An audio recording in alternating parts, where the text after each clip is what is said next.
बिस्मिल्लाहिर्रहमानिर्रहीम। अस्सलामुअलैकुम dear students. आज का हमारा लेक्चर क्लास 6 मैथ की एक्सरसाइज 6.2 के क्वेश्चन नंबर 1 और 2 से रेलिवेंट है।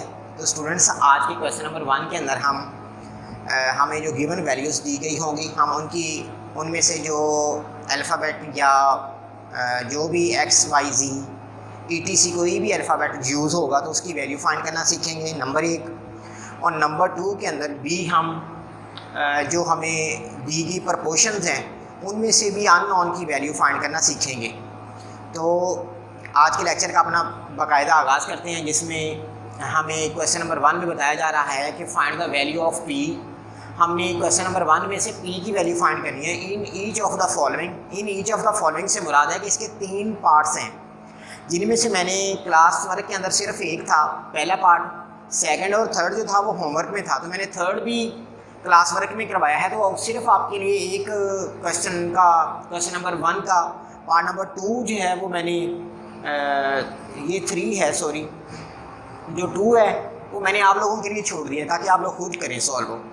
तो आइए स्टूडेंट्स, अपने क्वेश्चन नंबर 1 के पार्ट नंबर 1 की तरफ आते हैं, जिसमें हमें पहली वैल्यू है 2/5 गिवन और इज इक्वल टू P/20 है। हमने जब इसको सॉल्व करना है तो हमने सेम वैल्यू उतारनी है। उतारने के बाद देखिए, अगर तो अननोन वैल्यू ऊपर ही हो, अब यहाँ पर P अननोन था तो ये ऊपर ही है। आपने क्या करना है कि अगर इसके ओवर में कोई भी वैल्यू है, वो इसका मतलब है कि इधर डिवाइड हो रही है। अगर इसके ओवर में कोई वैल्यू है तो वो डिवाइड हो रही है, अगर ये वैल्यू इधर डिवाइड हो रही है तो इधर आके मल्टीप्लाई कर जाएगी। तो इसलिए 2/5 सेम आ गया, 20 इधर डिवाइड हो रहा था, इधर आके मल्टीप्लाई हो गया, तो इधर P हमारे पास ओनली रह गया। तो अब देखिए 5 1 5, 5 4 20, तो 4 और 2 बच जाएंगे। 4 और 2 को मल्टीप्लाई करवाएंगे तो हमारे पास P की वैल्यू इस तरह 8 आ जाएगी। तो ये है क्वेश्चन नंबर 1 के पार्ट नंबर 1 का सोल्यूशन।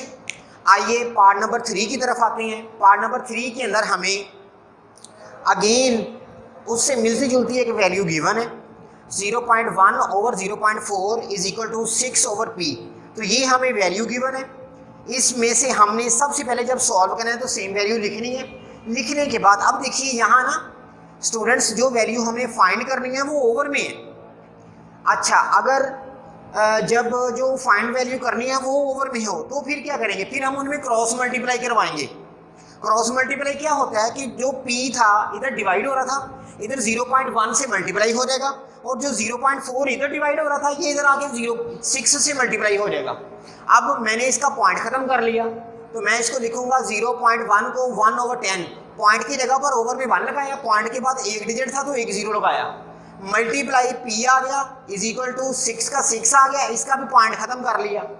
अब P इधर रह गया, 10 इधर डिवाइड हो रहा है तो इधर आके मल्टीप्लाई हो जाएगा, 10 मल्टीप्लाई हो जाएगा, और जो 1 मल्टीप्लाई हो रहा था वो इधर आके डिवाइड हो जाएगा।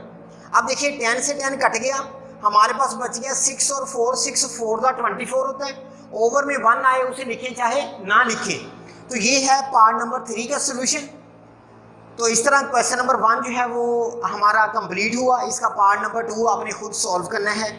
अब आइए हम आते हैं क्वेश्चन नंबर 2 की तरफ। क्वेश्चन नंबर 2 के अंदर हमें बताया जा रहा है find the value of x। x की कीमत हमने मालूम करनी है in each of the following proportions. जो हमें दी गई इधर तनासब की सिचुएशंस हैं, सूरतें हैं, उन सब में से हमने x की वैल्यू फाइंड करनी है। तो ये x की वैल्यू आप कैसे फाइंड कर सकती हैं? सबसे पहले तो ये देख लीजिए कि जब हमें प्रपोर्शन गिवन हो और हम जब इसको सॉल्व करेंगे तो सेम वैल्यू उतारेंगे। उतारने के बाद जो प्रपोर्शंस होती हैं इनको सॉल्व करने के 2 मेथड हैं। एक तो जो प्रपोर्शन है वो इक्वल में चेंज हो जाएगी और जो रेशोज हैं वो ओवर में चली जाएंगी। एक मेथड है ये, और दूसरा मेथड है जो आपकी बुक में गिवन है बाय फार्मूला। तो फार्मूला क्या होता है, मैंने यहाँ पे फार्मूला लिया है, product of means is equal to product of extremes. Means हमेशा जो दरमियान वाली वैल्यूज हैं, वस्त वाली वैल्यूज हैं, उनको कहते हैं, यानी वस्त वाली ये दोनों हैं तो ये दोनों मीन्स होंगी। और इसी तरह ये जो दोनों हैं अतराफ वाली, साइडों वाली, इन्हें हम एक्सट्रीम्स कहते हैं। तो फार्मूला है product of means is equal to product of extremes. तो आपने सबसे पहले क्या करना है कि 7 को यानी जिधर आपने मीन्स लिखना है उनको आपस में मल्टीप्लाई करना है। तो 7 मल्टीप्लाई हो रहा है एक्स के साथ, 7 multiply x is equal to product of extremes, extremes ये बाहर वाली है, 2 मल्टीप्लाई 49। अब देखिए हमने यहाँ से एक्स फाइंड करना है इस पार्ट में से। अब जो फाइंड करना है उसके साथ जो वैल्यू है वो मल्टीप्लाई हो रही है।